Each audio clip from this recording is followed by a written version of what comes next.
દિલ્હી વિધાનસભાના પરિસરમાં પણ આપ ધારાસભ્યોની એન્ટ્રી પર પ્રતિબંધ, આતિશી ધરણા પર બેઠા। દિલ્હી વિધાનસભાના સત્રના ત્રીજા દિવસ દરમિયાન વિપક્ષી દળ આમ આદમી પાર્ટીના ધારાસભ્યોને દિલ્હી વિધાનસભા પરિસરમાં એન્ટ્રી કરવાથી રોકી દેવાયા હતા। સત્રના બીજા દિવસે જ આપના 21 ધારાસભ્યોને સમગ્ર સેશન માટે સસ્પેન્ડ કરી દેવાયા હતા। હવે તેમના પરિસરમાં પણ આવવા પર રોક લગાવી દેવાઈ છે। આને લઈને નેતા વિપક્ષ આતિશીએ ભાજપની રેખા ગુપ્તા સરકાર પર નિશાન સાધ્યું છે। આપ નેતા આતિશીએ આરોપ લગાવ્યો છે કે આપ ધારાસભ્યોએ જય ભીમના સૂત્રોચ્ચાર કર્યા હતા, તેથી તેમણે સત્રથી સસ્પેન્ડ કરી દેવાયા હતા। આતિશીએ સોશિયલ મીડિયા પ્લેટફોર્મ એક્સ પર પોસ્ટ કરી લખ્યું, ભાજપવાળાએ સરકારમાં આવતા જ તાનાશાહીની હદો પાર કરી દીધી। જય ભીમના સૂત્રોચ્ચાર કરવા બદલ 3 દિવસ માટે આમ આદમી પાર્ટીના ધારાસભ્યોને ગૃહથી સસ્પેન્ડ કર્યા અને આજે આપ ધારાસભ્યોને વિધાનસભા પરિસરમાં ઘૂસવા પર દેવામાં આવી રહ્યા નથી।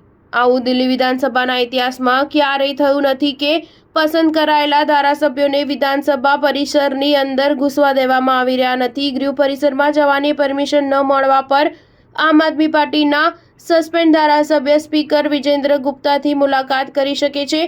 સત્રના બીજા દિવસે જ્યારે ઉપરાજ્યપાલ વી.કે. સક્સેનાનું અભિભાષણ જારી હતું ત્યારે આમ આદમી પાર્ટીના ધારાસભ્ય ગૃહમાં હોબાળો કરી રહ્યા હતા। આ કારણે સ્પીકરે ત્યાં હાજર તમામ 21 ધારાસભ્યોને 3 દિવસ માટે સસ્પેન્ડ કરી દીધા હતા। આની સમય મર્યાદા 28 ફેબ્રુઆરી સુધી છે। જો કે અમાનતુલ્લા ખાન તે દરમિયાન ત્યાં હાજર ન હતા, તેથી તેમના વિરુદ્ધ સસ્પેન્શનની કાર્યવાહી થઈ નથી।